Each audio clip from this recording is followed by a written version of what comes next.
दिया था, इतने शिवलिंग इन लोगों ने बनाए डाल दिए, वो छोटी सी नदी वहां पूरी तरह से उन्हें प्रवाही अवरुद्ध हो गया, बची ही नहीं नदी। गंगा जी में ये तो नहीं हो पाएगा, लेकिन छोटी छोटी नदियों में कभी कभी ये भी हो जाता।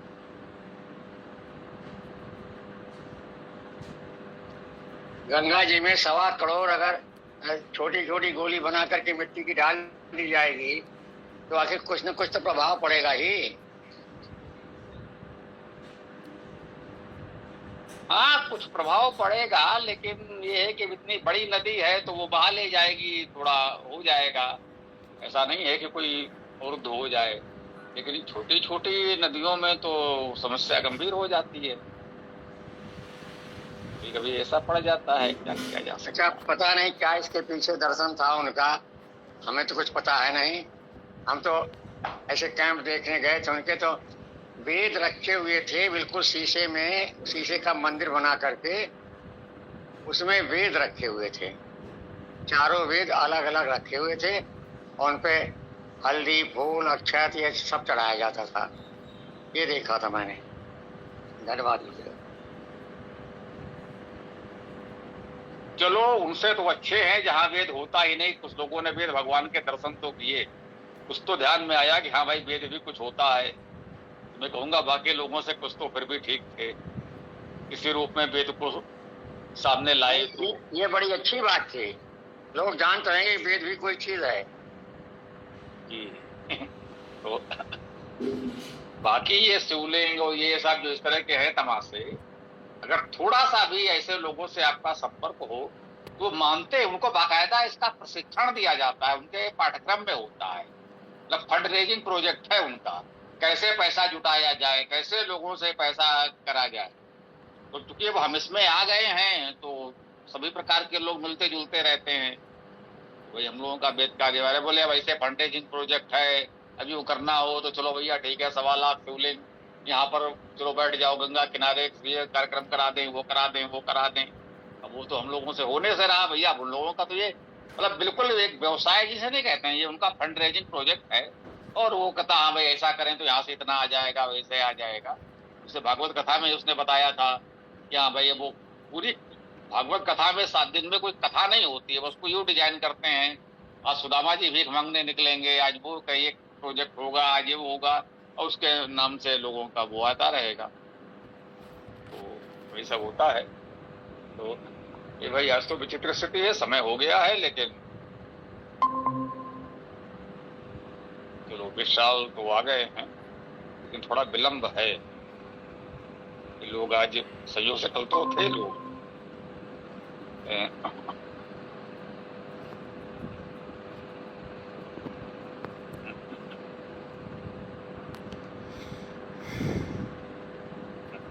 ओम नमस्ते, सभी मित्रों का बहुत बहुत स्वागत है। बिना अनुरोध और करें, आप लोग इतना जुड़ रहे हैं, कर रहे हैं, वो तो अच्छा है। प्रयास करें कि समय से थोड़ा 2, 3, 4, 5 मिनट पहले यदि आ जाएं तो थोड़ा व्यवस्था और ठीक हो जाए। बाकी जैसा भी ये चल रहा है चलेगा ही। तो ईसा पुत्र जी, आप जैसा उचित समझें तो आगे बढ़ा सकते हैं, जो भी आपका विचार था। जी स्वामी कोई जी। और विशेष बात हो तो कह सकते हैं। ईसा पुत्र जी आज से वो सूक्त विशेष कह रहे थे अथर्ववेद का संभव था, तो एक एक मंत्र उसको भी ले लेंगे हम लोग, थोड़ा सा कर लेंगे, ठीक है ना? तो वो देख लीजिएगा। जी स्वामी जी। जी स्वामी जी, मैं पढ़ रहा हूँ। ये उनके मम्मी ने उसके से कर रहे हैं। अच्छा हो रही आप समझ नहीं आता है। तो आज हम अथर्ववेद के कांड 9 सूक्त 6 का पाठ कर रहे हैं। प्रथम पर्याय, यो विद्यात् ब्रह्म प्रत्यक्षम परुंसि यस्य संभारा ऋचो यस्य अनुक्यम। ये पहला मंत्र है। इसका अर्थ जो है संस्कार विधि में महर्षि दयानंद जी ने किया है। यह जो पुरुष प्रत्यक्षम साक्षात्कारता से ब्रह्म परमात्मा को विद्यात जाने, यस्य जिसके, परुंसी कठोर स्वभाव आदि, संभाराः होम करने के साकल्य, और यस्य जिसके, ऋचः यथार्थ सत्य भाषण, सत्योपदेश और ऋग्वेद ही अनुक्यम अनुकूलता से कहने के योग्य वचन है, वही संन्यास ग्रहण करे। जी।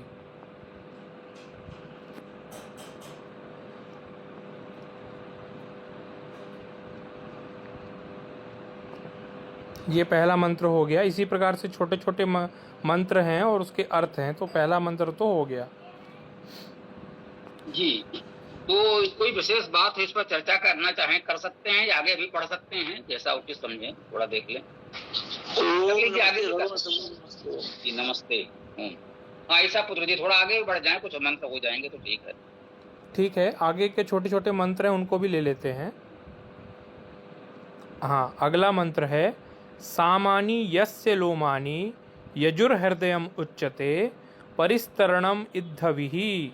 ये दूसरा मंत्र हुआ। तीसरा पढ़ता हूँ।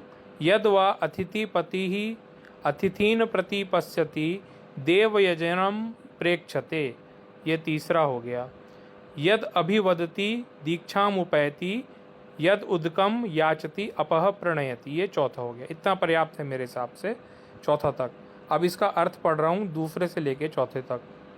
यस्य जिसके, सामानी सामवेद, लोमानी लोम के समान, यजुहु यजुर्वेद जिसके, हृदयम हृदय के समान, उच्चते कहा जाता है, परिस्तरणम जो सब ओर से शास्त्र आसन आदि सामग्री हविरित होम करने के योग्य के समान है, वह संन्यास ग्रहण करने में योग्य होता है। ये दूसरा हो गया। तीसरा वा का अर्थ हुआ वा, यत जो, अतिथिपति ही अतिथियों का पालन करने हारा, अतिथीन अतिथियों के प्रति, प्रतिपश्यति देखता है, वही विद्वान सन्यासियों में, देवयजनम विद्वानों के यजन करने के समान, प्रेक्षते ज्ञान दृष्टि से देखता और संन्यास लेने का अधिकारी होता है। अब आखिरी पढ़ रहा हूँ। और यत जो सन्यासी, अभिवदति दूसरों के साथ संवाद अथवा दूसरों को अभिवादन करता है, वह जानो दीक्षाम दीक्षा को, उपैति प्राप्त होता है। यत जो उदकम जल की, याचती याचना करता है, वह जानो अपह प्रणीता आदि में जल को प्रणयति डालता है। जी। हाँ ये मुझे लगा अभी इसका प्रथम मंत्र तो ये हो गया, ठीक है ना।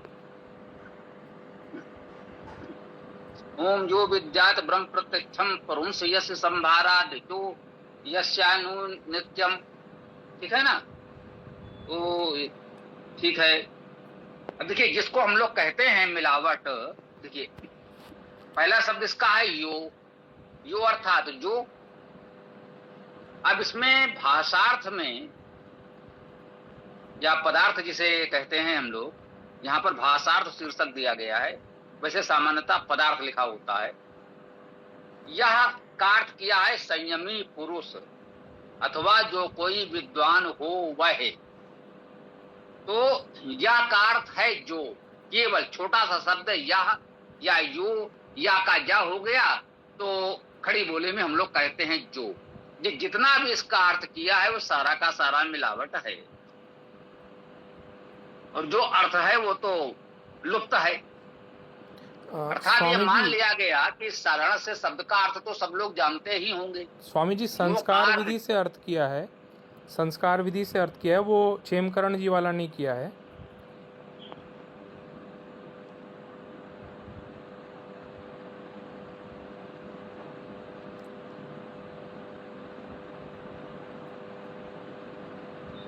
स्वामी जी नमस्ते, सभी साथियों से को नमस्ते। ओम नमस्ते हरीश जी, स्वागत है आपका। ओम नमस्ते, प्रणाम। ठीक है, तो आप लोग जैसा चाहें, इन्होंने ये 4 मंत्र पढ़े, उसके अर्थ पढ़े। यदि उस पर किसी को कुछ कहना हो तो कह सकते हैं, अन्यथा आगे भी बढ़ सकते हैं, आगे और मंत्र भी पढ़े जा सकते हैं, या कोई और किसी को कुछ कहना हो तो वो भी रख सकते हैं।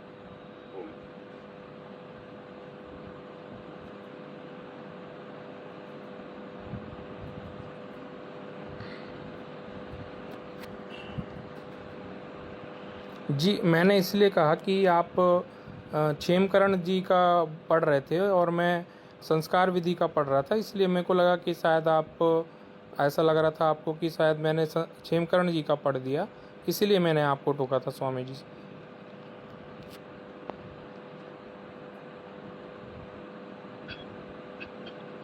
ठीक है, वो संस्कार विधि की खैर बात तो नहीं आई थी, हम उसको देखने का प्रयास करते कहाँ से क्या है।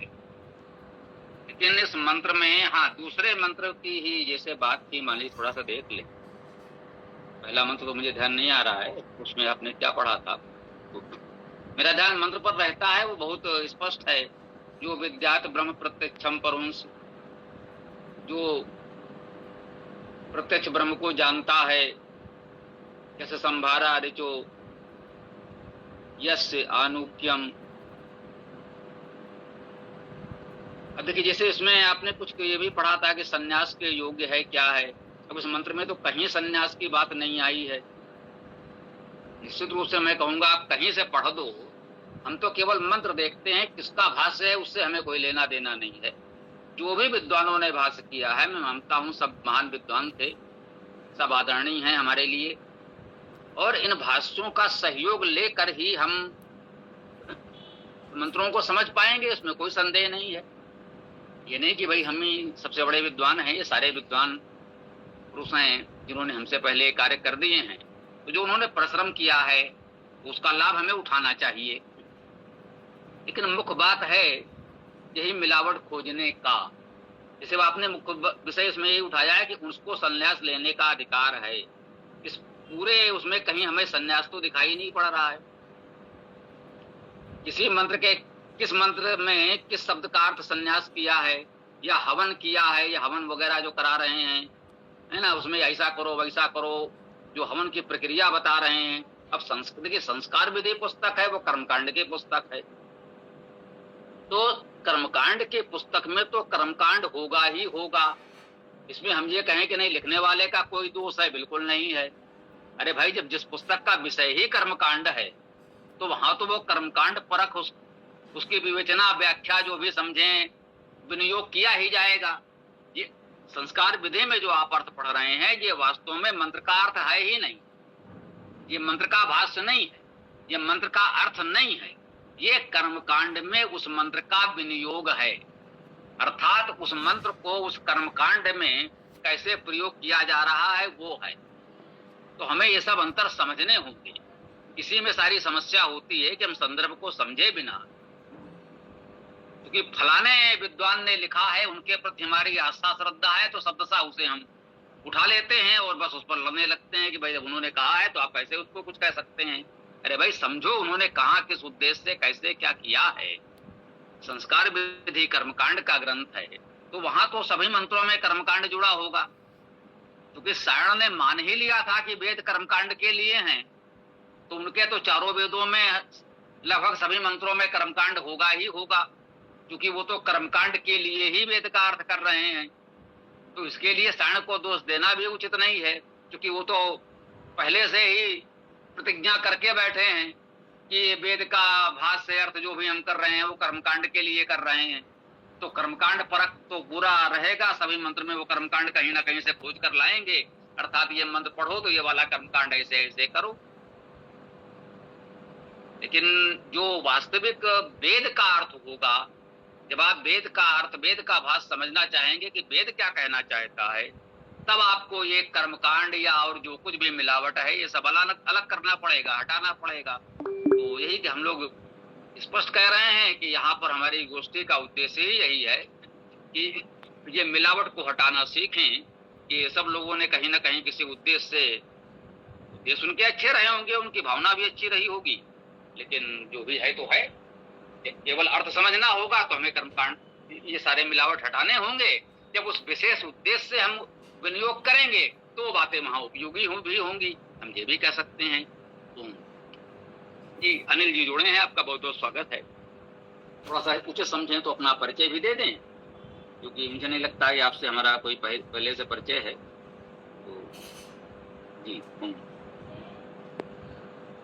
अनिल जी, आपका माइक बंद है, आप कुछ बोल तो रहे हैं लेकिन माइक बंद है, माइक ऑन करें तो सुनाई पड़ेगा। सॉरी हाँ धन्यवाद जी। मेरा नाम अनिल भूत है, मैं बॉम्बे से बिलोंग करता हूँ। जी जी, बहुत अच्छा स्वागत है आपका। महाराष्ट्र से और लोग भी हैं आपके बीच, तो थोड़ा सा और लिंक आई थी अपने तो बारे में बता समझ में नहीं सकते आया हैं? एक्चुअली क्या चीज का लिंक है, क्या इसमें डिस्कस करेंगे हम, मुझे समझा नहीं था, but it is of my interest, तो मैंने ज्वाइन कर ली। जी जी, बहुत बहुत स्वागत है। देखिए, हम बता दें थोड़ा सा। जी ईश्वर की कृपा है, कुछ वर्षों से ये वेद गोष्ठी अविराम चल रही है। बच्चों ने वेद सीखने के उद्देश्य से आरंभ किया था, तो प्रतिदिन हम लोग अच्छा। प्रयास करते हैं कि वेद मंत्र की व्याख्या करें। न्यूनतम एक वेद मंत्र की व्याख्या कर लेते हैं, और फिर प्रश्नोत्तर सत्र में सनातन धर्म संबंधी कोई भी प्रश्न किया जा सकता है। कोई कैसा भी प्रश्न हो, हम लोग प्रयास करते हैं उसका सीधा उत्तर तलाशें। हम लोग प्रश्नों से नहीं भागते, कितना भी टेढ़ा मेढ़ा कहेगा, कैसा भी प्रश्न होगा हम प्रयास करेंगे उसका सीधा उत्तर तलाशा जाए, प्रयास किया जाए, प्रस्तुत किया जाए। तो जी जी, अच्छी बात है। हो गया ये ठंडा पानी बोतल।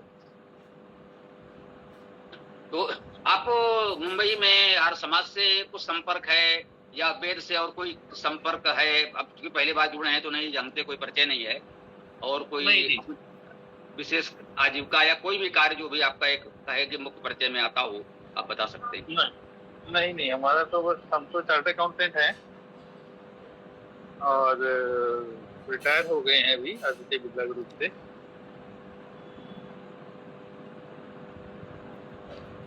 जी, आरंभ किया था तो सब बच्चों ने, विद्यार्थियों ने आरंभ किया था, लेकिन अब वरिष्ठ नागरिक ही पर्याप्त हैं।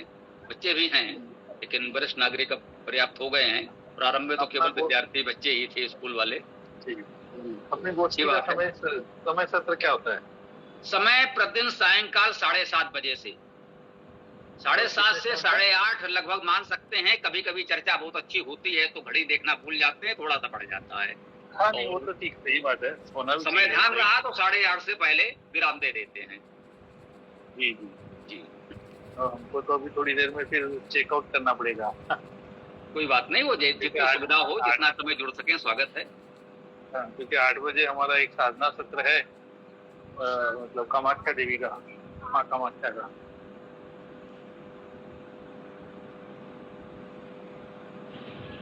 अनिल जी, आप द फोरकास्टिंग ग्रुप से हैं क्या? हाँ जी, आपको ये लिंक द फोरकास्टिंग ग्रुप से मिला क्या? हमको कहाँ से मिला मुझे? हाँ, फोरकास्टर नोटिफिकेशन में है। हाँ जी, ये मेरे ही ग्रुप है जी। ठीक है, चलो, तो आपने संभवतः कामाख्या साधना की बात की तो विशाल को लगा ये उनसे संबंधित भी हो सकता है। वे ज्योतिष आदि में अच्छा कार्य कर रहे हैं। तो वैसे हम लोग शुद्ध वैदिक हैं, लेकिन ऐसे कट्टर नहीं है कि अन्य लोगों की बात ना सुने। सनातन की एकता के लिए हम मानते हैं, वेद को मानने वाले सभी वैदिक हैं, सनातनी हैं। अन्य विषयों में मतभेद भी हो तो भी चलेगा, सबका स्वागत है। सनातन एक साथ रहे, ये प्रयास है। सनातनी कभी भी स्टिक नहीं होता है, रिजिड नहीं होता है। ओपन माइंडेड होता है सनातनी। जी, हम लोगों का प्रयास यही है कि सबको साथ लेकर चला जाए, कोई अनावश्यक विवाद ना हो, संवाद बना रहे, विवाद नहीं होना चाहिए। हम सब सनातनी हैं, और कुछ विषयों में मतभेद हैं तो उसके साथ भी हम लोग साथ में हैं। जी जी, हाँ, ईसा पुत्र जी कह रहे हैं कि इस मंत्र का अर्थ, देखिए अर्थ तो आपने पढ़ दिया, अब इसमें आप स्वयं ये देखिए, केवल मिलावट हटा दीजिए, जो शेष बचा वो मेरा अर्थ है। समझे ना? ये आप सब जानते हैं, मेरे अर्थ की और कोई अलग से कोई अर्थ नहीं करता मैं। भाई जो शब्द सा अर्थ है वो कर दिया, जो मिलावट है वो हटा दिया, जो बचा वो मेरा अर्थ है। और जो अब तक हमारे विद्वानों ने कर दिया है उनका हम पूरा लाभ उठाते हैं, केवल उनकी मिलावट हटा देते हैं। और प्रामाणिकता के लिए प्रत्येक शब्द में हम उपसर्ग धातुवाद ही स्पष्ट कर देते हैं, भैया ये उपसर्ग है, ये धातु है, इसके आधार पर इसका अर्थ यही हुआ, कोई और अर्थ नहीं हो सकता। मिलावट हटा दीजिए, देख लीजिए। जैसे अभी मैं प्रयास कर रहा था, तो ईसा पुत्र जी आपने जहां से भी पढ़ा है आप पढ़िए और स्वयं उसकी मिलावट हटाते जाइए, जो बचेगा वो मेरा अर्थ हो जाएगा। जी ठीक है, मैं पंडित क्षेमकरण दास जी का अर्थ पढ़ता हूँ।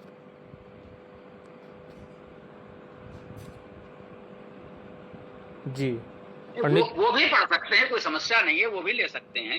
है तो सभी की परंपरा, जैसा आप उचित समझे। जी। पदार्थ: यह संयमी पुरुष प्रत्यक्ष करके ब्रह्म को विद्यात जाने, यस्य जिसके परुंसी पालन सामर्थ्य संभारा विविध संग्रह, और यस्य जिसका अनुक्यम अनुकूल वाक्य ऋचाएँ हैं। अब भावार्थ पढ़ता हूँ।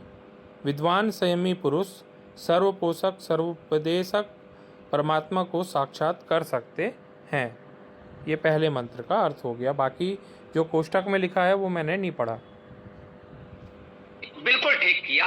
ये मैं आपको बता दूं कि ये जो आचार्य क्षेमकरण दास जी का अर्थ है, उसमें मुझे यही अच्छा लगा है कि इनका अर्थ बहुत कुछ हमारे अनुकूल है। अधिकांशता ये अच्छा कार्य किया है इन्होंने कि जो अपनी ओर से जोड़ा है वो कोष्ट में कर दिया। अधिकांशता, कहीं कहीं हो सकता है भाई, ठीक है, भूल चूक तो हो सकती है, किसी से भी हो सकती है, ऐसा तो कोई है नहीं, तो मानते हैं भैया फिर तो परमेश्वर ही है जिससे कोई भूल चूक ना हो। हम मनुष्य हैं तो भूल चूक तो हो सकती है, कितना बड़ा भी विद्वान हो, कितना भी कैसा भी हो।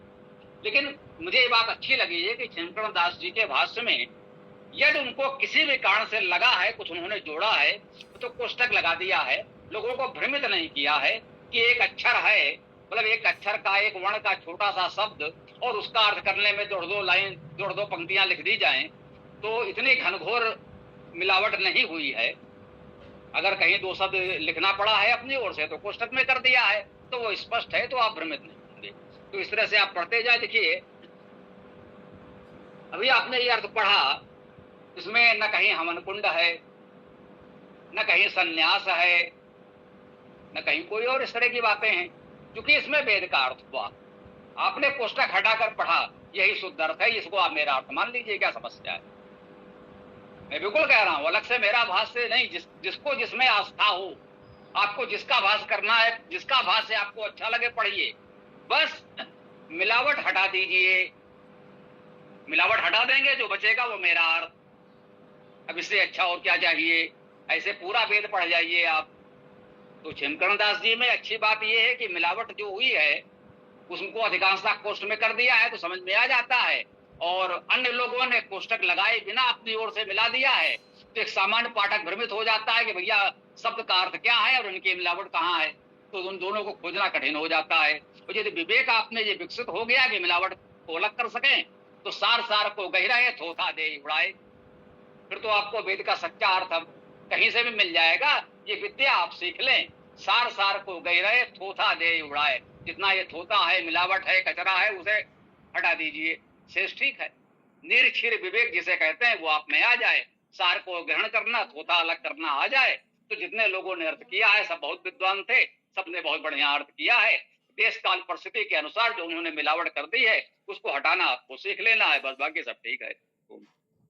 जी। आर्य समाज में भी पंडित क्षेमकरण दास जी की ही अर्थ को सबसे ज़्यादा मान्यता दिया जाता है। आप तो सब जानते ही हैं स्वामी जी, और बाकियों के अर्थ को उनके बाद माना जाता है।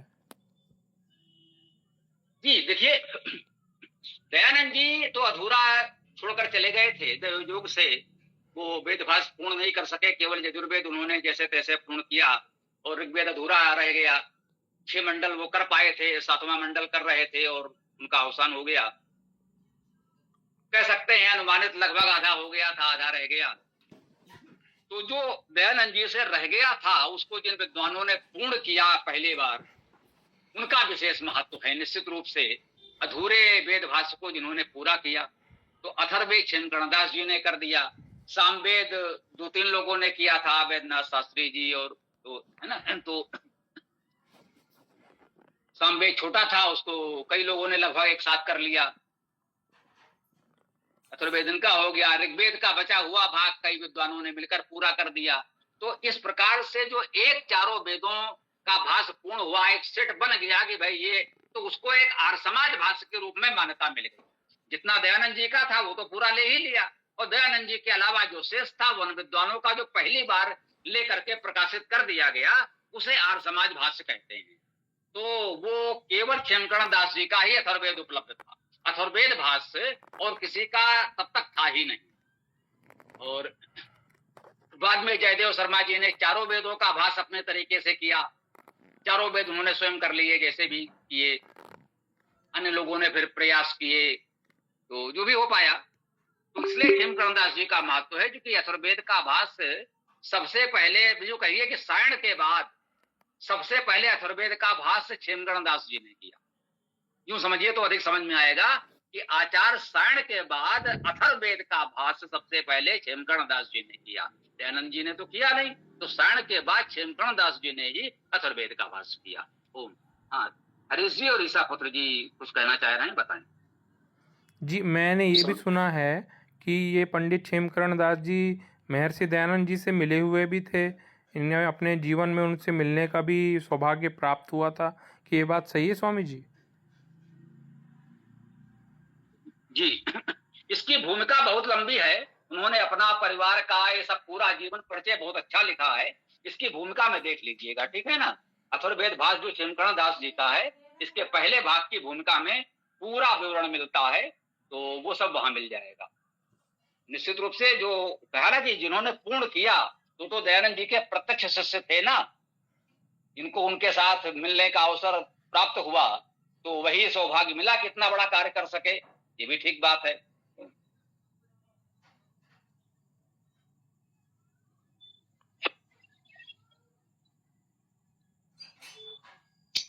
हाँ स्वामी जी, ऋग्वेद मंडल 1 का सूक्त 154, उसका मंत्र दूसरा है, प्रतद्विष्णुः स्तवते वीर्येण मृगो न भीमः कुचरो गरिष्ठाः यस्योरसु त्रिषु विक्रमणेष्वधिष्ठन्ति भुवनानि विश्वा।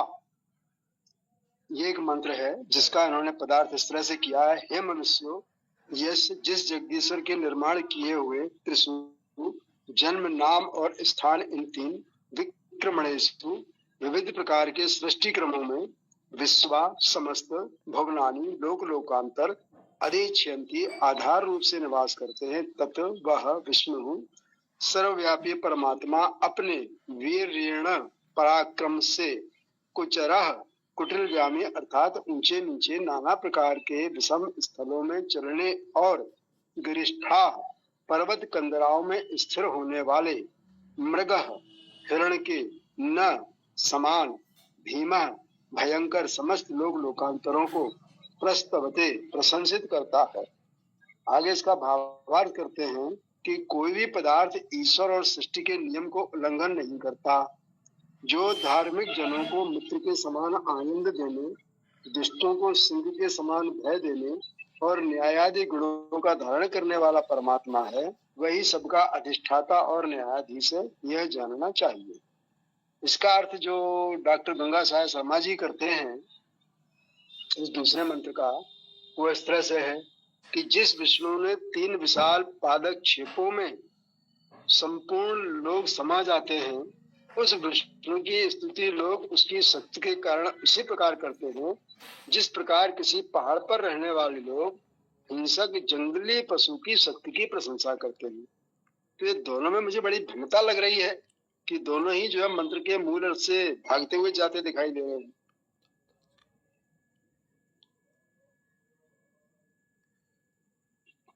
जी, मुझे लगता है इसमें जो आर्य समाज का अर्थ पढ़ा गया वो तो बहुत कुछ ठीक लग रहा है, उसमें कोई गड़बड़ तो ऐसा नहीं लगा। ये विष्णु तृण पदा विक्रमे, इसमें कहीं आया है क्या वो जो 3 पगों में नापने की बात कह रहे हैं? ये किसी अन्य मंत्र में भी आया है, तृण पदा विचक्र में, ऐसा कुछ है क्या इसमें? आपने ठीक याद किया, इसके ऊपर वाला मंत्र वही कहता, उसी तरह से है, हालांकि वो चीज में दिखती नहीं है, उसको मैं पढ़ देता हूँ। ओम विष्णोर्न कम वीर्याणि प्रवोचम यह पार्थिवानि विममे रजांसी यो अस्क भाय दुत्तरम सदस्थम विचक्रमाणस्त्रेधो रुगाय। ये है, इसमें वो भाव उस तरह का ले रहे जैसा आपने भी कहा। लेकिन इस मंत्र में चीज अलग निकल के जा रही है। और जो इसको आज मैंने सुना, उनके साथ इसमें तुलना की, तो मुझे लग रहा है ये तो मंत्र से कुछ भिन्न तरफ की तरफ चल रहे हैं।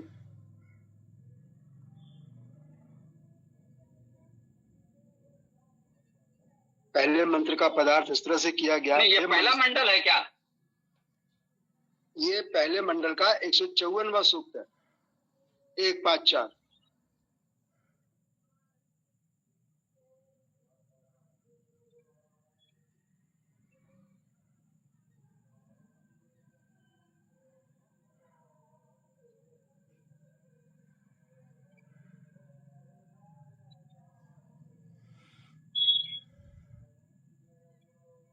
तो ये ऋग्वेद मंडल 1 सूक्त 154 का पहला मंत्र है, आपने कहा ना?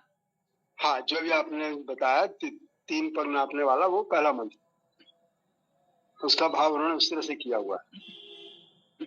ओम विष्णुर्नुकम वीर्याणि प्रवोचम यह पार्थिमानि विममे रजांसि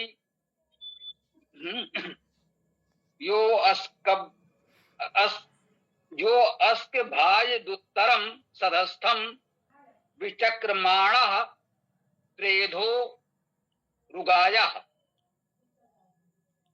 नहीं, ये श्रेधो है, त्रेधो नहीं है। वो थोड़ा पता नहीं, अब देखने में थोड़ी समस्या हुई।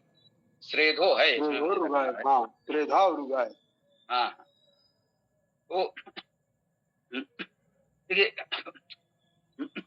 यह जो पार्थिव रजांस, रजों को उसका अर्थ लोगों को कर दिया, कोई बात नहीं।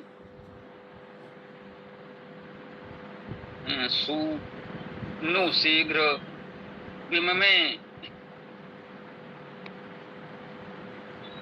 निर्माण किया। इसमें याचता लिखा हुआ है, पता नहीं कैसे, ये तो बड़ा अटपटा सा हो गया। विम में अनेक बार विम में वेद में आता है, उसका अर्थ निर्माण से ही लिया जाता है।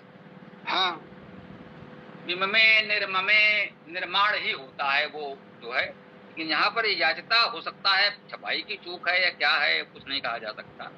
यहाँ पर इसको अनेक प्रकार से याचता।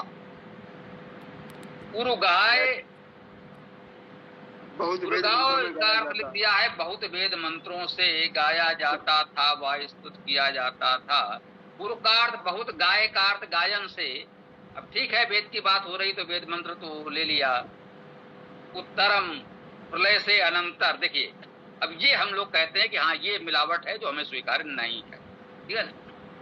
इसमें कहा गया उत्तरम, उत्तर, उच्चतर या बाद में, ठीक है, लेकिन अब उसने प्रलय ले आए, ये प्रलय ये ले आए हैं। ये भाई माइक बंद रखिए ना। उत्तरम के अर्थ में अनंतर कर दिया। वैसे उत्तर का अर्थ ठीक है, बाद, पश्चात, अनंतर। उत्तर का अर्थ उच्चतर भी होता है, तो चलो अनंतर तक तो हम स्वीकार कर सकते हैं।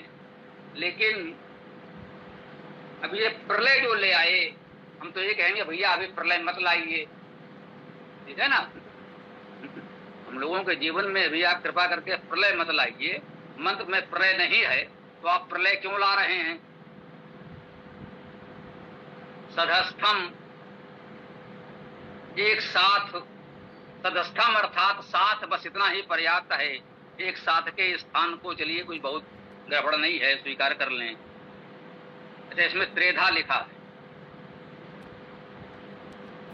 वहां पर मंत्र में त्रेधा दिख रहा है। अच्छा, विचक्र माणा विसर्ग का सा किया, उसके बाद त्रेधा, तो ये सा और त्रे मिल करके वो थोड़ा सा भ्रामक बन रहा था, ठीक है भाई। अब हम लोगों के देखने की चूक है, इसमें लिखने या छपने की पुस्तक का कोई दोष नहीं है, ये भी हम लोग थोड़ा सा उतना नहीं देख पा रहे थे। तो त्रेधा 3 प्रकार से, विचक्र माणा विशेष कर कंपाता हूं। विचक्रमाणा का अर्थ कपाता हुआ तो नहीं हो सकता। अगर चक्रण की बात करें तो घुमाता हुआ तो एक बार हो भी जाएगा। विचक्रमाणा घुमाता हुआ। देखिए, यहाँ पर आप ये संकेत ले सकते हैं, बहुत अच्छा मंत्र है, अच्छी बात मिल गई। ये सभी लोग थोड़ा ध्यान दें। कह रहे हैं विचक्रमाणा, विशेष रूप से घुमाता हुआ, जबकि अर्थमाज में भी जो अर्थ हुआ ये ठीक नहीं हुआ है। इन्होंने जो कंपाता हुआ कर दिया है, कांपने कपाने का भाव नहीं। स्पष्ट कह रहा है चक्रमाणा, विशेष रूप से चक्रण कराता हुआ। चक्रण का अर्थ गोल गोल घूमना। ये चक्र होते हैं पहिए, चक्र से ही चक्का बना, जो हम लोग पहिया कहते हैं। तो रथ के चक्र कहे जाते हैं, रथ के चक्र अर्थात पहिए। तो चक्र धातु है, उसी से चक्रण शब्द बनता है, इसका अर्थ होता है गोल घूमना। तो विचक्रमाणा का अर्थ है उसको विशेष रूप से गोल घुमाता हुआ।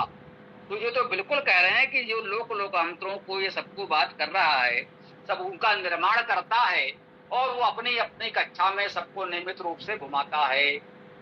पृथ्वी अपने ध्रुव पर घूमती है, अपनी कक्षा में घूमती है। तो सारे ग्रह नक्षत्र लोकांतर इसी प्रकार से गोल गोल घूमते हुए ही स्थित हैं। और यदि ये चक्रण घूमना रुक जाए तो फिर प्रलय ही आएगी। जो इसको ले आए हैं ये नहीं लाना चाहिए था। अगर ये चक्रण इनका ग्रहों आदि का घूमना रुक जाए तो फिर सब एक दूसरे से टकरा करके नष्ट हो जाएंगे, महाप्रलय हो जाएगी।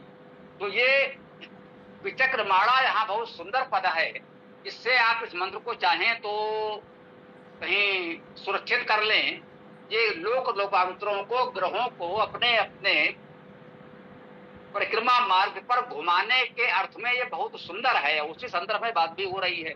तो ये हम कह सकते हैं कि ग्रहों के गोल कक्षाओं में घूमने की बात, अपने ध्रुव पर घूमने की बात भी और गोल कक्षाओं में घूमने की बात भी, एक सूर्य के चारों ओर जो ग्रह घूम रहे हैं उसका भी यहाँ पर बहुत स्पष्ट वर्णन है। ऐसा नहीं कि हम कोई एक बलपूर्वक अपनी बात इसमें थोप रहे हूं। ये अभी कह सकते हैं ये थोड़ा सा अर्थ करने में चूक गए हैं जिन्होंने भी किया है, कैसे भी हुआ है। जिन्होंने कर दिया विशेषकर कपाता हुआ, नहीं, इसका अर्थ करना चाहिए विशेषकर घुमाता हुआ, चक्रण कराता हुआ। तो ये बिल्कुल सही हो जाता। अस्कवयात स्थित करता है, अब रोकता है लिख दिया इन्होंने। अब जो ये चक्रण हो रहा है उसको रोके ये तो संभव ही नहीं है। स्कम्भयात का अर्थ हुआ स्कंभित करना, स्थापित करना, स्थित करना।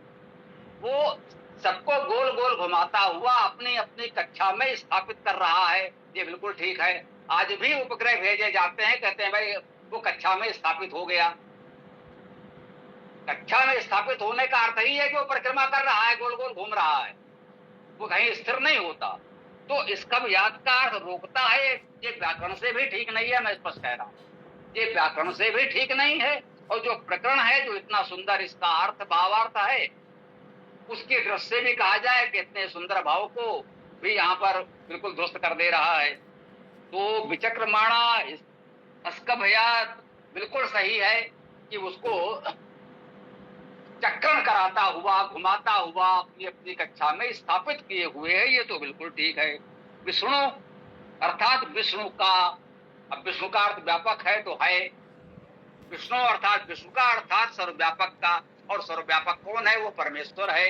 इसलिए हम कह सकते हैं विष्णु का अर्थ है व्यापक परमेश्वर। अब परमेश्वर यहाँ हम कोष्टक में कर देंगे, भाई नहीं वो समस्या आएगी। विष्णु का अर्थ है व्यापक का, अब हम विष्णु यहाँ परमेश्वर के लिए कहना चाहते हैं तो उसे कोष्टक में लिख सकते हैं परमेश्वर। तो इससे कोई भ्रम नहीं होगा। वीर्याणि पराक्रमों को, ठीक है, वीर्याणि बलों को या पराक्रमों को, ठीक है चलेगा। प्रवोचम अच्छे प्रकार कहूं, ठीक है। और उससे, अब ये और उससे इसमें नहीं है, इसी को हम लोग कह सकते हैं कि क्षेपक है, मिलावट है, या जो भी है। कम, अब कम का क्या अर्थ हुआ? कम का अर्थ सर्वनाम लेंगे तो किसको होगा? और कम को धातु से नामिक शब्द बनाएंगे तो कम का अर्थ शब्द हो जाएगा। अब इसका अर्थ इन्होंने यहाँ सुख पाऊं वैसे तुम करो, अभी एक तरह से जुड़ने। अब कम का अर्थ यदि सुख कर लें तो पाऊं वैसे तुम करो, इतने को मिलावट माना जाएगा। इसमें कोष्टक भी नहीं लगा है, ये ठीक नहीं है, होना चाहिए। देखिए मंडल एक है। अब देखिए यही मुख्य बात आती है, लोगों की भावना हाथ होने लगती है। अब चूंकि ऋग्वेद का मंडल एक है तो स्वामी दयानंद जी का ही किया हुआ माना जाएगा, क्योंकि 6 मंडल तक तो वो कर ही चुके हैं, 7वां कर रहे थे तब उनका अवसान हो गया। तो देखा ये प्रथम मंडल का अर्थ करते समय भी ये स्थिति आई है। तो दूसरा मंत्र इसके बाद कहा था, प्रातद विष्णु स्तवते वीर्येण मृगो न भीमा कुचरो गिरिष्ठा यशो ऋषित्रसु विक्रमाणेषु अधिक्षयन्ति भुवनानि विश्वा। तो ठीक है, इसमें वो इसी बात नहीं होनी चाहिए। यश अर्थात जिसका, अब देखिए यश का अर्थ हुआ जिसका। अब इसका अर्थ में इन्होंने क्या लिख रखा है, जिस परमेश्वर के निर्माण किए हुए, जिसका है केवल इतना ही होना चाहिए। अधिक से अधिक पोस्ट में जगदीश्वर परमेश्वर लिख देते, इन्होंने जगदीश्वर लिखा। जिस जगदीश्वर के निर्माण किए हुए, अब ये निर्माण किए हुए तो बिल्कुल ही मिलावट है। त्रिशु, देखिए त्रिशु का अर्थ है तीन में या तीनों में, कह लीजिए अधिक से अधिक, केवल इतना अर्थ हुआ। ठीक, अब इसमें आगे इन्होंने लिख दिया जन्म नाम और स्थान इन तीन। भाई त्रिशु का अर्थ है तीन में या तीनों में। कि जन्म नाम और स्थान तो मंत्र में आया नहीं, ये सब तो आया नहीं, तो इसको हम मिलावट ही कहेंगे। ठीक है, विक्रमणेषु, विक्रमणेषु, ठीक है, विविध प्रकार के, विक्रमणेषु अर्थात विक्रमों में, पराक्रमों में, सप्तमी बहुवचन है। त्रिशु भी विक्रम, त्रिशु विक्रमणेषु का अर्थ हुआ तीन विक्रमों में। अभी नाम, जन्म नाम स्थान इसलिए कर दिया कि कहीं किसी को त्रिशु विक्रमणेषु का अर्थ ये न ले कि विष्णु तो आ ही रहा है, तो विष्णु ने तीन विक्रम अर्थात तीन पगों से जो विक्रम किया, पूरी पृथ्वी तीन पगों में नाप दी, तो कोई उसका अर्थ न ग्रहण कर ले। तो अब ये मिलावट करके उसको रोका जा रहा है। जन्म नाम और स्थान लिख दिया कि उधर से ध्यान भटक जाए, उस तरफ ध्यान न जाने पाए। विक्रमणेश को विविध प्रकार के षष्ठ क्रम कह दिया। अब इसमें कहीं न सृष्टि है, न क्रम है, न विविध है। विक्रमणेश का अर्थ हुआ विक्रमों में, पराक्रमों में, इतना ही हो सकता है। ये विविध प्रकार के भी इसमें, अब ये भी है उपसर्ग, भी का अर्थ विविध प्रकार के कर दिया हो तो चलिए ठीक है। अब क्रमणेशु है क्रमों में, उसमें श्रेष्ठ क्रम, सृष्टि भी जोड़ दिया गया तो वो श्रेष्ठ क्रम हो गया। विश्वास समस्त भुवनानि, भुवनों को, भुवन का बहुवचन है भुवनानि, भुवन अनेक भुवन, बस। अब मान लीजिए इसका अर्थ इन्होंने लोक लोकांतर कर दिया है, भावार्थी हुआ एक प्रकार से, जो भी कह लीजिए, लेकिन भुवनानि का अर्थ भुवन, भुवनों को इतना पर्याप्त था। अधिक्षयन्ति, अधिकृत रूप से क्षयंत निवास करते हैं, ये ठीक है। अब इसका अर्थ है आधार रूप में निवास करते हैं, इतना तो ठीक है, चलो भाई। अब जब यहाँ इतने, जैसे अभी हमारे एक साथी ने लिखा था मिलावट भर भर के, तो जब यहाँ इतने भर भर के मिलावट चल रही हो तो इतने को तो मिलावट नहीं कहेंगे, चलो भैया इतना तो सहन कर लेंगे, स्वीकार कर लेंगे। आधार रूप में निवास करते हैं, ठीक है। तत् वह विष्णु सर्वव्यापी परमात्मा अपने वीरेण, वीरता से, पराक्रम से, वीरेण का अर्थ होगा वीरता से, ये शाब्दिक अर्थ करना चाहें तो ये वीर धातु से वीर्य बना है। वीरेण अर्थात पराक्रम से, कुचरा कुटिलगामी, देखिए कु उपसर्ग है, कु का अर्थ बुरा हम सब जानते हैं, है ना, मार्ग कुमार्ग, कर्म कुकर्म, तो वैसे चर कुचर, जो बुरा आचरण करता है वो कुचर हो गया। अब कुटिलगामी अर्थात ऊंचे नीचे नाना प्रकार विषय स्थानों में चलने, और ये तो बिल्कुल ही व्यर्थ है ना। कुचर का अर्थ कुचर हुआ बुरे आचरण वाला, इतना तो ठीक है। इतना लंबा ये जो लिखा गया है इसका कोई औचित्य नहीं है यहाँ। गिरिष्ठा का अर्थ हुआ गिर में स्थित, पर्वत कंदराओं में स्थिर होने वाले। चलिए वही कहा है कि जहां इतना है तो इतना तो स्वीकार कर लीजिए। गिरिष्ठा अर्थात गिर में स्थित, गिर का अर्थ होता है वाणी, गिरिष्ठ का अर्थ होगा वेद में वाणी में स्थित। भाई जब आप मानते हैं कि आप सब व्याकरण के अनुसार ही अर्थ करना है तो गिरिष्ठ का अर्थ पर्वत के स्थान पर अच्छा होता, व्याकरण के अनुसार वाणी ही किया जाता। और यदि आप गिरि का अर्थ सामान्य लोक में प्रचलित है, गिर का अर्थ पर्वत, बिल्कुल ठीक बात है। यदि गिर का अर्थ पर्वत आप ग्रहण करेंगे तो फिर वही जिन्हें हम पौराणिक कहते हैं या जो परंपरा वाले लोग हैं, वो यदि वेद मंत्रों का अर्थ उस प्रकार से विविध देववाची या अन्य पौराणिक संदर्भों से जोड़कर कर देते हैं तो उन्हें हम कैसे रोकेंगे। या तो हम विशुद्ध व्याकरण के आधार पर ही अर्थ करें, या फिर ठीक है भैया जो आपको लग रहा है आपने कर लिया, जो उनको लग रहा है उन्होंने कर लिया, तो फिर तो जो लोग प्रचलित है उसके अनुसार अपने अपने रुचि से कोई कुछ भी अर्थ करने लगेगा। गिरिष्ठा अर्थात गिर में स्थित, ये उसका शाब्दिक अर्थ हुआ। गिर का अर्थ वाणी है, तुम कहेंगे वाणी में स्थित। मृगा का अर्थ है, मृगा का अर्थ इसमें हरिण लिखा है जो नहीं हो सकता। मृग और हरिण बिल्कुल अलग अलग शब्द हैं, दोनों का आपस में कोई तालमेल नहीं। बहुत लोक व्यवहार में आधुनिक संदर्भ में मृग का अर्थ हरिण या हिरण भी होता है, ऐसा नहीं। देखिए मानस तक में जो कहा गया, हे खग मृग हे मधुकर श्रेणी, क्या है? खग और मृग। खग है जो उड़ने वाले हैं, आकाशचारी हैं, खा आकाश के लिए आया है वहां, ठीक है। जो अंतरिक्ष में आकाश में उड़ने वाले हैं उनको खग कहा। और मृग कौन है?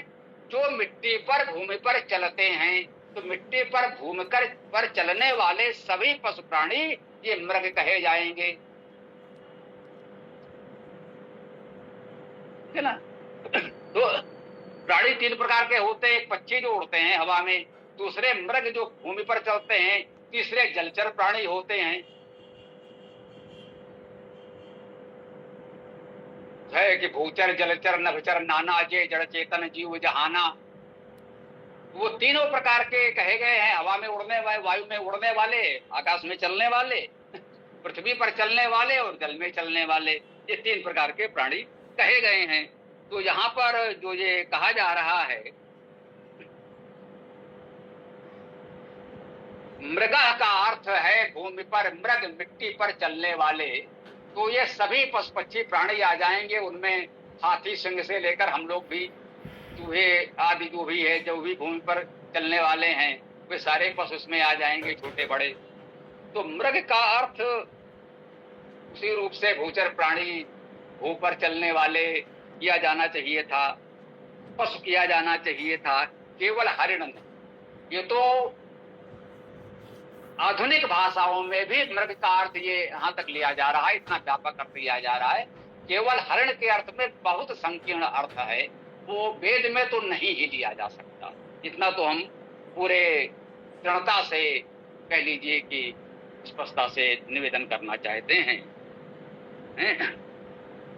हाँ, ना का अर्थ समान होता है, ये आप सबको जानना चाहिए। ना का अर्थ नहीं तो सब लोग जानते ही हैं, लेकिन वेद में ना का अर्थ यू समान के अर्थ में भी आता है। मृगो ना अर्थात मृग के समान। मृगो न भीमा कुचरो गिरिष्ठा, ये सामवेद के अंतिम सूक्त में हम लोग पढ़ते हैं, वहां भी आता है मृगो न भीमा, वही यहाँ पूरा पूरा आ गया है, मृगो न भीमा, मृग के समान, भीम अर्थात भयंकर, मृग के समान भयंकर। अब इसके आगे इसमें लिखा हुआ है समस्त लोक लोकांतरों को, ये मंत्र में नहीं है इसलिए हम इसे मिलावट कहते हैं। मृगो न भीमा का अर्थ है मृग के समान, भीम या मृग के समान भयंकर। प्रस्तवते प्रशंसित करता है, बिल्कुल ठीक है।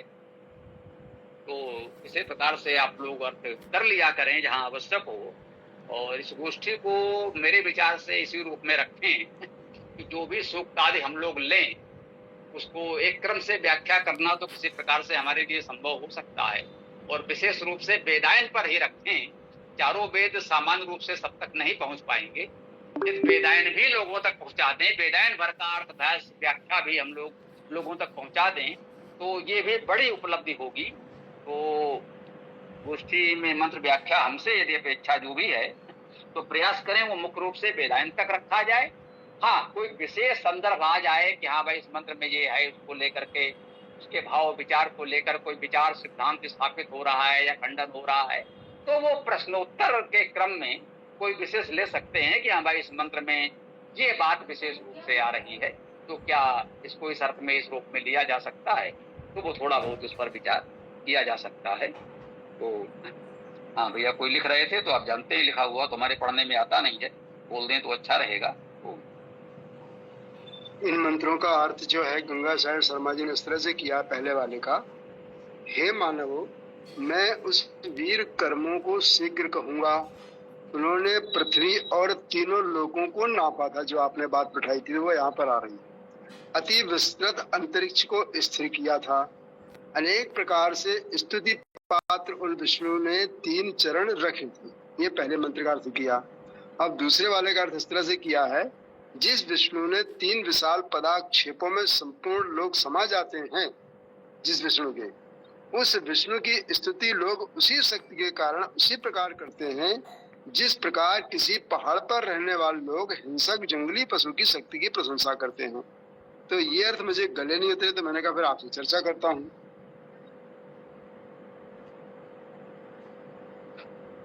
जी, यदि इस तरह से देखेंगे कि मान लीजिए अधिकांश मंत्र ऐसे ही होंगे जिनका किया गया भाष्य किसी बुद्धिमान व्यक्ति के गले नहीं उतरेगा, ठीक है ना, क्योंकि इन लोगों के भाष्य करने का उद्देश्य वेद मंत्र के अर्थ को जानना है ही नहीं। सबके अपने अपने उद्देश्य हैं और उस उद्देश्य की पूर्ति के लिए वो अपना तथाकथित भाष्य कर रहे हैं। उनका भाव निष्पक्ष है ही नहीं, वो स्वीकार कर रहे हैं एक प्रकार से कहा जाए तो अब उन पर भी दोष क्यों लगाएं कि जब वो स्वीकार कर रहे हैं कि एक विशेष उद्देश्य से वो इस मंत्र का वेद का भाष्य कर रहे हैं, तो उसी उद्देश्य की पूर्ति के आसपास उनका सारा भाष्य रहेगा। तो उसको निष्पक्ष अर्थ की दृष्टि से हमें देखना भी नहीं चाहिए। भाई अब या तो इतना विवेक आपका विकसित हो जाए कि सारा उसमें से मिलावट कचरा छांट करके और बिल्कुल सार आप ग्रहण कर लें, तो बहुत अच्छी बात है। तो यही समझें कि इनका सहयोग ले सकते हैं, विद्वान लोग थे, शब्दों को ठीक ठाक समझा भी होगा, लेकिन अब वो कहाँ क्या कैसे मिला देते हैं, कैसे घुमा देते हैं, उसको समझ पाना जनसाधारण के बस की बात नहीं है। इसीलिए तो लोग भ्रमित हैं। इसीलिए तो वेद का प्रचार प्रसार लोगों में नहीं हो पा रहा है, क्योंकि उसको अर्थ के नाम पर लोगों ने इतना उलझा दिया है कि उसमें लोग उलझ कर रह जाते हैं। तो वही हम लोगों का प्रयास है कि भाई सीधा सरल अर्थ हो, कि जन सामान्य के समझ में आए तो कुछ बात आगे बढ़े। इसमें ये मजे की बात है, जैसे अभी अपन ने इस पर चर्चा की, तो लोग इन पर चर्चा करने के बजाय उनके ऊपर उलझने में और महारत रखते हैं कि ऐसा लिखा तो आप ही अकेले ठेकेदार बन गए हो। भाई इसका जो मंत्र कह रहा है वो तो बात आना चाहिए ना निकल के अर्थ में, कहीं वो आ नहीं रही है, तभी तो अपन लोग चर्चा कर रहे हैं। भैया जी किसी से विवाद में ना फंसे, है ना। ये शास्त्रार्थ विवाद बहस डिबेट ये सब केवल अपना समय और ऊर्जा नष्ट करना है, इससे निष्कर्ष कभी कुछ नहीं निकलता है। क्योंकि वो समय गया, उस समय शास्त्रार्थ होता था सत्य को जानने के लिए।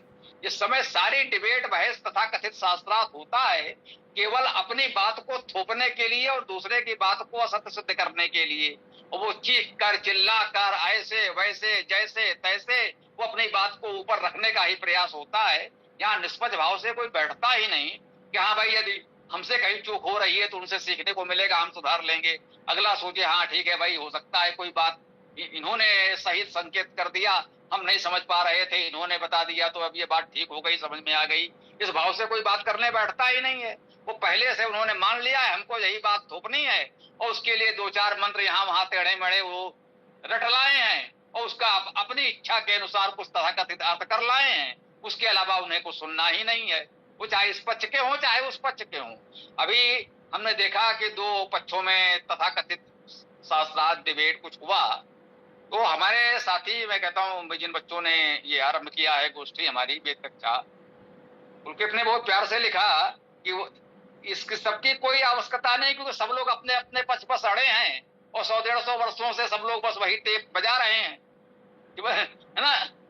व्यक्ति बदल सकता है, स्थान बदल सकता है, लेकिन बस उस पक्ष के लोगों को वही दोहराना है, इस पक्ष के लोगों को भी वही दोहराना है। नई बात, नया तर्क, नया प्रमाण किसी के पास है ही नहीं।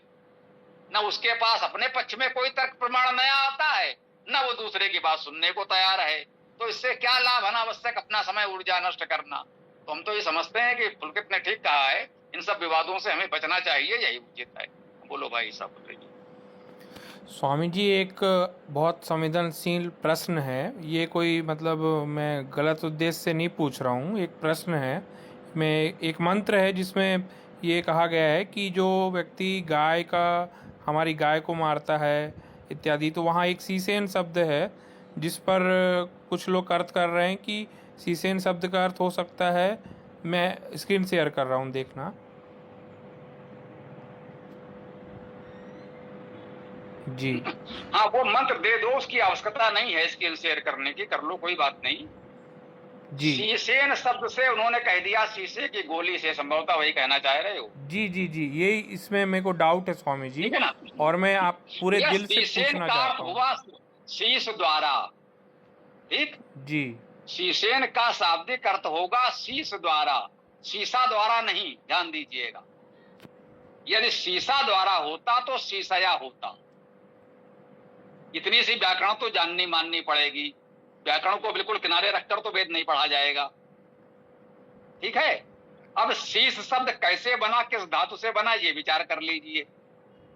अब शीशे की गोली कब कहां बनती थी क्या पता नहीं कैसे कल्पना ले आए। अब इस समय दयानंद जी के समय बंदूकें युद्ध में प्रयोग होने लगी थी। जब देखिए उस समय भी 1857 के संघर्ष में भी रानी लक्ष्मीबाई तलवार चला रही थी, लेकिन अंग्रेजी सेना के पास बंदूकें थीं। टीपू सुल्तान को भी उन्होंने बंदूक से ही मारा था, और भी थोड़ा पहले से वो अंग्रेजों के पास बंदूकें आ गई थी। पहले बड़ी बड़ी तोपें मुगल लेकर आए, उन्होंने छोटी करके बंदूक बना दिया तो वो और सरल हो गया। तो दयानंद जी के समय चूंकि बंदूकों का उपयोग होने लगा था, तो भाई उन्होंने देखा हम अपने वेद में भी ऐसा कुछ दिखा दें तो हमारा वेद उस पर हो जाए। तो बस केवल वेद की महत्ता बढ़ाने के लिए, राष्ट्रीय गौरव बढ़ाने के लिए ऐसे ऐसे संकेतों का उन्होंने इस तरह से अर्थ कर दिया है। अब इसे विमाना शब्द आ गया तो विमाना का अर्थ क्या हम विमान वायुयान कर देंगे? बिल्कुल नहीं हो सकता। तो ये सीसेन का ऐसे ही किया है। हाँ, ये वाला मंत्र संख्या बोलो और जरा वो गंगा साहेब जी का या किसी अन्य का भाष पढ़ दो, अभी पता चल जाएगा कि क्या है। ये मुझे लगता है श्री बंधने धातु से शीश शब्द बन सकता होगा, या और भी जो भी होगा मिल जाएगा, देख लें। जी स्वामी जी, मैं दोनों प्रकार के अर्थ अभी पढ़ दे रहा हूँ। पंडित क्षेमकरण दास त्रिवेदी जी ने जो अर्थ किया है वो भी पढ़ दे रहा हूँ। पहले मंत्र पढ़ दे रहा हूँ। अथर्ववेद कांड 1 सूक्त 16 मंत्र संख्या 4 है। इसका ये मंत्र है, यदि नो गाम हंसी यद्यस्वम यदि पुरुषम तम त्वा सीसेन विद्यामो यथा नो असो अवीरहा। ये मंत्र है और मैं पूरे हृदय से इसका सही अर्थ जानना चाहता हूँ। मेरा कोई ऐसा औचित्य नहीं है कि किसी को हराऊं या जिताऊं, ठीक है। इसका अर्थ मैं पढ़ रहा हूँ पंडित क्षेमकरण दास त्रिवेदी जी का। पहले विघ्न के नाश का उपदेश विषय है, पदार्थ है यदि, जो न हमारी गाम गाय को, यदि जो अश्वम घोड़े को, और यदि जो पुरुषम पुरुष को हंसी तू मारता है, तम त्वा उस तुझको सीसेन बंधन काटने हारे सामर्थ्य, कोष्टक के अंदर लिखा है ब्रह्म ज्ञान से, विद्यामह हम वेदते हैं, यथा जिससे तू न हमारे अवीरहा असह वीरों का नाश करने हारा ना होवे। ठीक है, ये अर्थ किया है पंडित श्री क्षेमकरण दास त्रिवेदी जी ने। इन्होंने तो सीधे सीसेन शब्द का अर्थ बंधन काटने हारे सामर्थ्य या ब्रह्म ज्ञान से किया है, लेकिन बाकी सब लोगों ने क्या अर्थ किया है मैं आपको बता दूं। बाकी सब लोगों ने यहाँ पे देखिए सीसेन विद्यामा का अर्थ किया है शीशे की गोली से मारते हैं, अर्थ कर दिया इन्होंने। किसने कर दिया है भाई? ये अर्थ तो बिल्कुल अनर्थ है। जो अभी आपने पहले अर्थ पढ़ा चिमकरण दास जी का या जो भी, वो तो बिल्कुल ठीक अर्थ था। अभी मैंने देखिए उसके पहले मैंने आपसे कह दिया था ना, ये सीसेन का अर्थ होगा शीश द्वारा, और शीश ये सी बंधने धातु है। मैंने अभी कहा ना आपसे, जी जी जी, ये सी बंधने धातु से बनेगा, तो वो बंधन से तो हो गया। अब सी तो एक सी जो आया पहला सी, उन्होंने बंधन के अर्थ में ले लिया, सी बंधने धातु से सी बन गया, और एक सा उसमें जो शीश दूसरा सा आ गया, उसको उन्होंने कह सकते हैं सोस्या विध्वंसने धातु से ले लिया, जो उस बंधन को विध्वंस करता है, काटता है। तो इस तरह से उन्होंने उसका अर्थ ले लिया। तो चिमकरण दास जी का अर्थ तो बिल्कुल व्याकरण सम्मत है और ठीक है। अब शीशे की गोली किसके घर से उठा लाए, जो तो वो अर्थ करने वाले जाने वो अर्थ किसने किया है। चाहो तो लोगों को उनका नाम बता दो, लेकिन वो अर्थ स्वीकार है, पूरी तरह व्याकरण विरुद्ध है, पूरी तरह काल्पनिक है। जी ये अर्थ पंडित हरिशरण सिद्धांतालंकार जी ने किया है। यद्यपि मैं उनके भाष्य को बहुत मानता हूँ, लेकिन चूंकि मैं अहिंसावादी हूँ, इसलिए इस अर्थ को मैं हमेशा डाउट में रहा हूँ, इसलिए इस मंत्र को मैंने रखा है। तो ये तो पंडित हरिशरण सिद्धांतालंकार जी का अर्थ हो गया। अब आगे भी मैं देखता हूँ, पंडित जयदेव शर्मा जी का अर्थ देखते हैं। इन्होंने किया है शीशे की गोली, इन्होंने भी किया है। पंडित जयदेव शर्मा जी ने भी शीशेन शब्द का अर्थ शीशे की गोली ही किया है, इन्होंने भी वैसे ही किया। लेकिन फिर भी मैंने ये मंत्र पे डाउट हमेशा रखा, क्योंकि मैं ऐसा नहीं चाहता था कि कोई मार दे सीधे गोली। अब विश्वनाथ विद्यालंकार जी ने क्या अर्थ किया है, तो इन्होंने क्या अर्थ किया है, यदि हमारी गौ की तू हिंसा करता है, यदि अश्व की, यदि तू पुरुष की हिंसा करता है, तो तम त्वा उस तुझको हम बींधते हैं। शीशे शब्द तो यहाँ पे है ही नहीं। क्या आप लोग को दिख रहा है शीशा? जी शीशे की गोली अरे वो टिप्पणी में देख- लिखा है। हाँ, वो टिप्पणी में लिखा होगा, उसका कोई अर्थ नहीं है। शीशेन का मतलब वही है, बंधन द्वारा विद्यामा हम तुमको बांध देते हैं, ये अर्थ ले लो, वो भी चलेगा। लेकिन अब उन्होंने सी को सी धातु से सी बंधन ले लिया, और उसके बाद दूसरा से उन्होंने सो अंतकर्मणी धातु से ले लिया, तो उस बंधन का अंत करने वाला ले लिया, और बंधन का अर्थ करने वाला तो वेद विद्या ही है। वो भावार्थ उन्होंने वो भी ठीक ले लिया, बिल्कुल चलेगा। ठीक है ना? वो जी, तो मैंने ये मंत्र इसीलिए रखा क्योंकि मैं इसका निश्चित रूप से अपने पूरे हृदय की गहराई से इसका सही अर्थ जानना चाहता था, क्योंकि मैं पूरे विश्व के प्रति जो है अपना सही भाव रखता हूँ। और मैं ये नहीं चाहता कि जो कि विदेश में जितने भी लोग हैं सब मांस खाते हैं, सारे लोग गाय बैल सब खाते हैं, तो उनको हम सबको क्या गोली मार दें शीशे की गोली से? ये प्रश्न मेरे अंदर था, इसलिए मैंने ये रखा था प्रश्न। जी नहीं, वो तो पूरी तरह अनर्थ है, जिसे हम कहते हैं मिलावट, भयावह मिलावट है, बिल्कुल अस्वीकार्य है, या सही मिलावट है। उसे किसी भी रूप में हम स्वीकार नहीं कर सकते, इसमें कोई संदेह नहीं है। ये कहने में हमें कोई संकोच नहीं है। वो केवल राष्ट्रीय गौरव बढ़ाने के लिए कि हमारे यहाँ तो वैदिक काल से गोली चलाई जा रही है, बंदूक हमारे यहाँ उस समय से है, केवल ये दिखाने के लिए उस समय ये बात किसी के भी मन में आई हो, उन्होंने शीशेनकार शीशे की गोली कर दिया। अन्यथा आप देख रहे हैं वो कहीं नहीं मिलेगा। अब रह गई बात जयदेव शर्मा जी या सिद्धांतालंकार जी, तो वही है, एक परपाटी किसी ने भी ये लाए और उनको भी लगा कि हाँ राष्ट्रीय गौरव के दृष्टि से ये अर्थ चल जाए तो ठीक रहेगा। लेकिन हम बिल्कुल विश्वास से कह सकते हैं कि आर्य समाज से पहले किसी ने इसका ये अर्थ नहीं किया होगा, वो संभव ही नहीं है। आप सारण भाष्य देख सकते हैं, वहां से पता चल जाएगा। मैंने देखा नहीं है सारण भाष्य उसमें क्या लिखा है, लेकिन एक अनुमान कह सकता हूं कि आप वो भी भाष्य पढ़ लीजिए, पता चल जाएगा। अरे ये पढ़ दें जो सारण भाष्य के अनुसार गंगा साहेब जी का अर्थ है, अभी पता चल जाएगा। और ये भी पता चल जाएगा वो सारण भाष्य के अनुसार है। कहीं कहीं ये भी भ्रम होता है, गंगा साहेब जी का अर्थ कहीं आर्य समाज के अनुसार तो नहीं है, लेकिन ऐसा लगता नहीं है।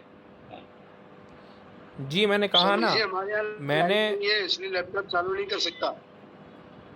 जी मैंने कहा ना, मैं हृदय की गहराई से इसका सही अर्थ जानना चाहता हूँ।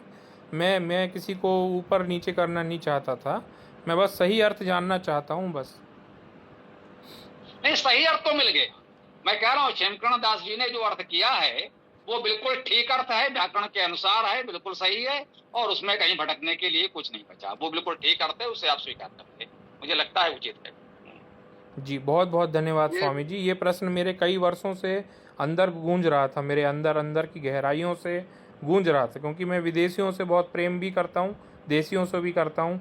लेकिन ये बात मेरे को खटकती थी कि भाई यदि वो, क्योंकि वो लोग तो सब मांसाहारी लोग हैं, तो क्या हम गोली से मार दें उनको? तो ये बात मेरे को हमेशा खटकती थी, इसलिए आज रख दिया था ये प्रश्न। ये अथर्ववेद के प्रथम कांड के 12वें सूक्त का मंत्र है क्या? जी मैं स्क्रीन शेयर कर रहा हूँ, देख लीजिए। ये संख्या बोल दो बस, स्क्रीन क्या शेयर करना, मंत्र संख्या बोल दो। कांड 1 है ना, कितना है वही बता दो केवल। कांड 1 सूक्त 16 मंत्र 4। मंत्र 4, हाँ 1 16 4।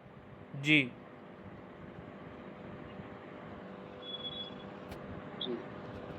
यदि नो गाम हंस यद्यस्वम यदि पूरुषम तम त्वा शीशेन विद्यामौ यथा नोसौ अवीरहा।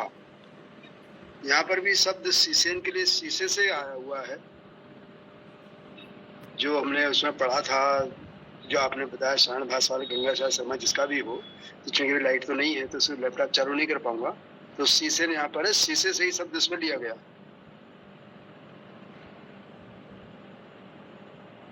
चलिए थोड़ा पढ़ ले अगर संभव हो कि हाँ उसका क्या अर्थ है, नहीं तो कोई बात नहीं।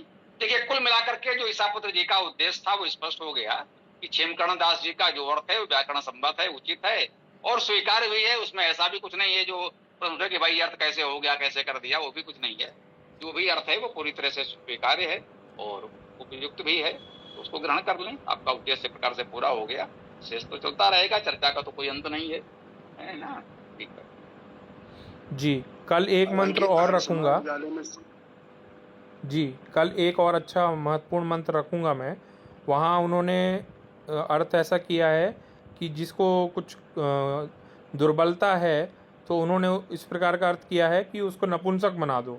तो इस टाइप का अर्थ किया है, उसको भी मेरे को देखना पड़ेगा। बाकी आप तो समझा चुके हैं कि धातुज अर्थ ही ठीक है, तो उस हिसाब से मैं देख लूँगा। बाकी रख सकते हैं कक्षा में।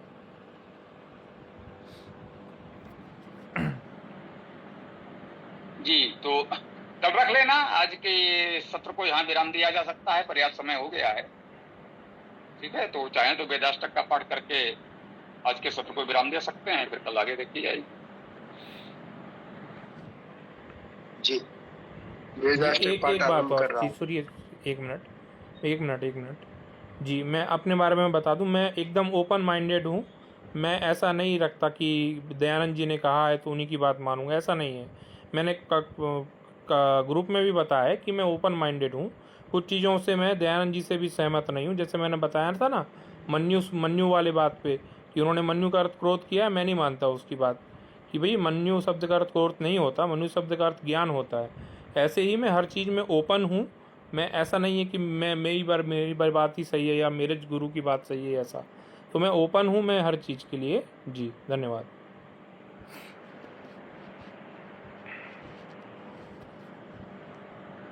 वेदाष्टक पाठ आरंभ कर रहा हूँ, अन्य भी इसमें जुड़ सकते हैं। ऋग्वेद प्रथम मंत्र। ओम अग्निमीळे पुरोहितम